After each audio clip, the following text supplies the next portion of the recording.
Hello everyone, कैसे हैं आप लोग। विज्ञान एक्सप्रेस में आप लोगों का बहुत बहुत स्वागत।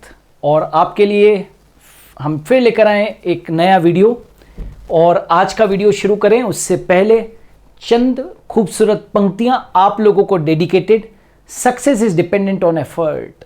यदि आप सक्सेस चाहते हो तो सपने देखने से सक्सेस नहीं मिलती है, आपको एफर्ट डालना पड़ेगा। एफर्ट डालोगे, मेहनत डालोगे तो ही सक्सेस मिलेगी, वरना सक्सेस नहीं मिल सकती है। There is no shortcut for success. याद रखना, success is dependent on your efforts. Put more efforts and be more successful in life.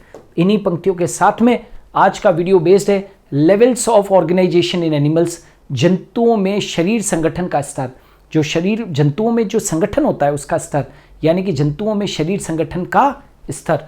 और आपको मालूम होना चाहिए कि ये जो शरीर संगठन का स्तर ये अलग अलग प्रकार के होते हैं, और उन्हीं सब प्रकारों को मैं आज यहाँ पर डिस्कस करने जा रहा हूँ। सबसे पहला है प्रोटोप्लाज्मिक लेवल या ए सेलुलर लेवल।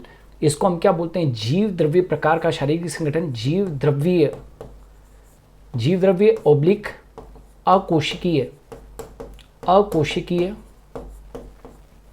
प्रकार का शारीरिक संगठन। ठीक है। नाउ यहां पर क्या होता है? All life activities confined within the boundaries of a single cell within the cell. All life activities confined within the boundaries of a single cell and within the cell protoplasm is differentiated into cytoplasmic structure which carry out functions such as nutrition, osmoregulation, locomotion etc. मतलब यहाँ पर जितनी भी activities होती है, all life activities are confined within the boundaries of a single cell। मतलब जीवन की सभी क्रियाएं राइट एकल कोशिका में होती है। एकल कोशिका में होती है। जीवन की जितनी all life activities confined within the boundaries of a single cell, और within the cell the protoplasm is differentiated into specialised cytoplasmic structure.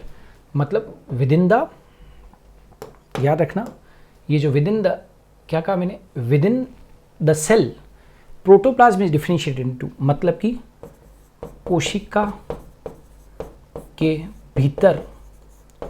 भीतर राइट जीव द्रव्य विशेष साइटोप्लाज्मिक स्ट्रक्चर, कोशिका द्रव्य संरचनाओं में, विशेष कोशिका द्रव्य संरचनाओं में विभेदित रहता है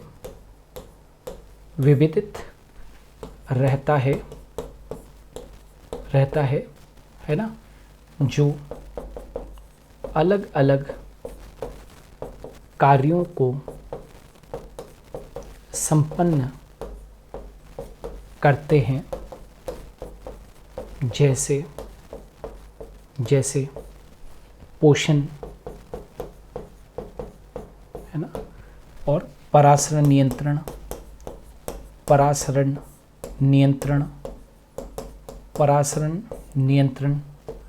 गमन इत्यादि।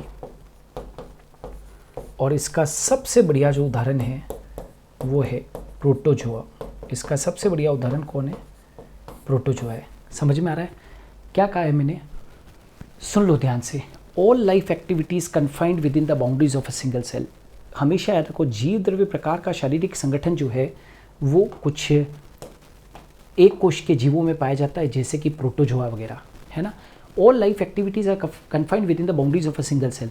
मतलब कि जीव द्रव्य प्रकार के शारीरिक संगठन में सिंगल सेल वो सारी के सारी एक्टिविटीज़ को परफॉर्म करता है, जो कि मल्टीसेलुलर एक्टिविटीज़ बहुत सारी सेल्स को मिलकर करते हैं। तो यहाँ पर क्या होता है? विद इन द सेल, यहाँ पर क्या होता है? Within the cell protoplasm is differentiated into specialised cytoplasmic structures और organelles which carry out function such as nutrition, locomotion, osmoregulation etcetera.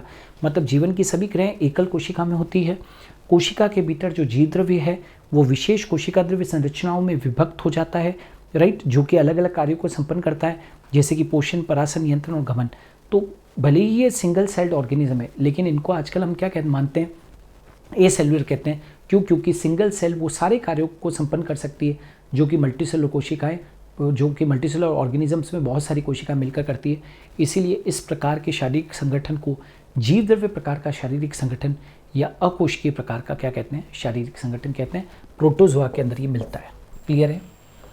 Now cellular level है ना, मतलब कोशिकीय प्रकार का शारीरिक संगठन, कोशिकीय प्रकार का शरीर संगठन, कोशिकीय प्रकार का शारीरिक संगठन। अब यहाँ पर क्या होता है कि यहाँ पर कोशिकाएं बहुत सारी कोशिकाएं एक ढीले समूहों में पाई जाती है, समूहों में पाई जाती है, लेकिन उत्तक नहीं बनता, याद रखना यहां पर उत्तक नहीं बनेगा। Cells are arranged as loose aggregates, कोशिकाएं ढीले समूह में पाई जाती है लेकिन उत्तक नहीं बनता है। यदि वो टाइटली पैक्ड होती तो टिश्यू बन जाता। अच्छा, यहाँ पर some division of labour is found, यहाँ श्रम विभाजन पाया जाता है, मतलब समझ में आ रहा है?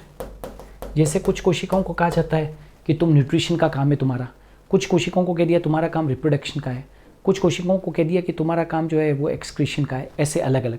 तो कोशिकाएं एक ढीले समूह में पाई जाती है लेकिन उत्तक नहीं बनता, यहाँ श्रम विभाजन पाया जाता है, यानी कि डिवीजन ऑफ लेबर पाया जाता है। अलग अलग कोशिकाओं का क्या होता है? अलग अलग कार्य होता है। इस प्रकार के शरीर संगठन को हम कोशिकीय प्रकार का शारीरिक संगठन कहते हैं।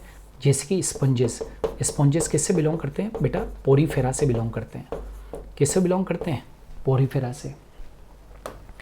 नेक्स्ट, टिश्यू लेवल, उत्तक प्रकार का शारीरिक संगठन, उत्तक प्रकार का शारीरिक संगठन है ना। यहाँ पर क्या हुआ बेटा? Cells performing the same function are arrange into tissue, मतलब ऐसी कोशिकाएं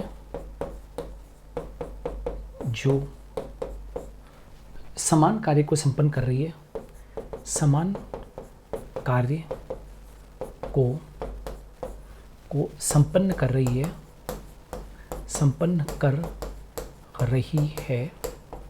वे मिलकर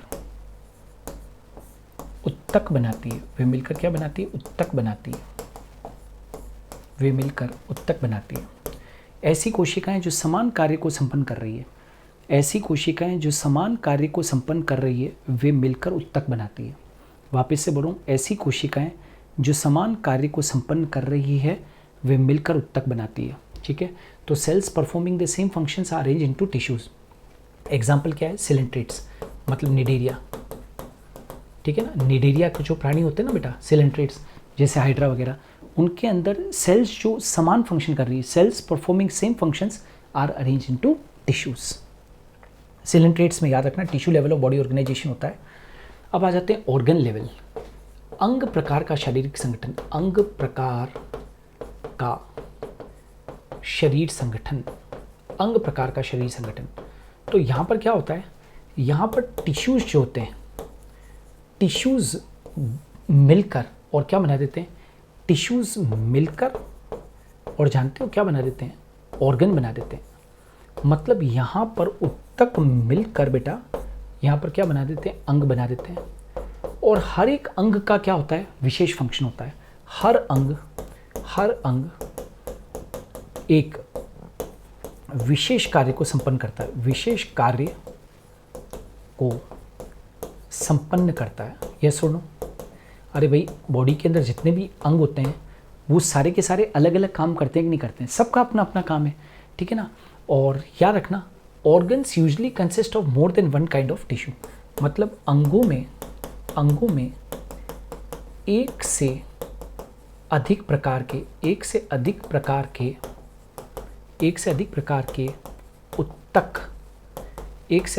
उत्तक पाए जा सकते हैं।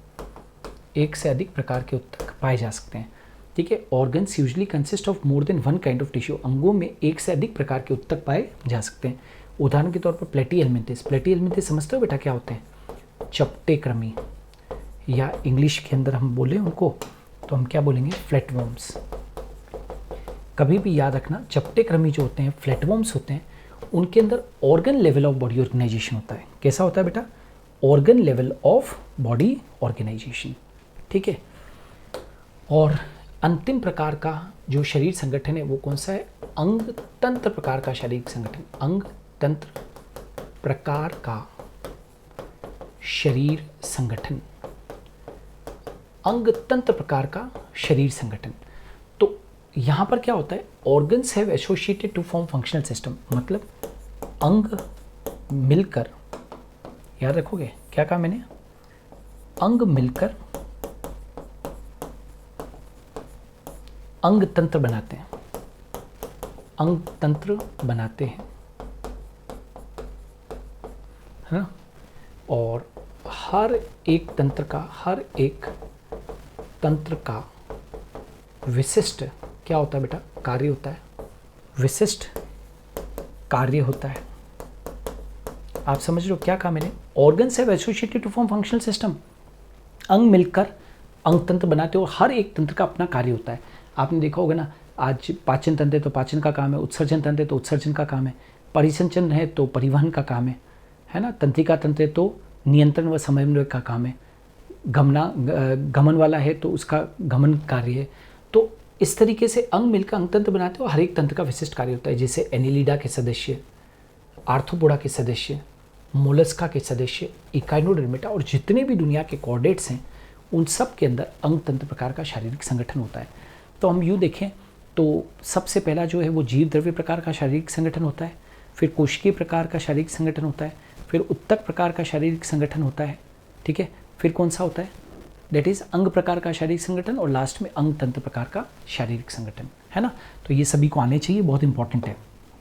और जितने भी नए सब्सक्राइबर्स हैं, नए व्यूअर्स हैं चैनल के ऊपर, उन सब के लिए एक महत्वपूर्ण सूचना कि यदि आप लोग चाहते हो कि यहाँ पर जितना भी कंटेंट प्रोड्यूस हो रहा है उसका PDF आप लोगों को अवेलेबल हो जाए, तो आपको एक छोटा सा काम करना पड़ेगा। आपको गूगल प्ले स्टोर पर जाकर super Guru the learning app को डाउनलोड करना पड़ेगा। जब आप super Guru the learning app को डाउनलोड करेंगे तो वहाँ पर इस तरीके का कुछ बार्स दिखाई देगी, मेनू सेक्शन है, उसको आप जब क्लिक करोगे तो स्टडी मटेरियल का सेक्शन आप लोगों को दिखाई देगा। स्टडी मटेरियल सेक्शन को क्लिक करोगे तो वहाँ पर एक विज्ञान एक्सप्रेस का फोल्डर नज़र आएगा। बस उसको क्लिक करने पर आप वहाँ से जितने भी PDFs हैं उन PDFs को आप लोग डाउनलोड कर सकते हैं। ऑलराइट, सो विज्ञान एक्सप्रेस में आज के लिए इतना ही। हम कल फिर हाजिर होंगे ठीक 11 बजे एक नए वीडियो के साथ में। तब तक के लिए इंतज़ार कीजिए।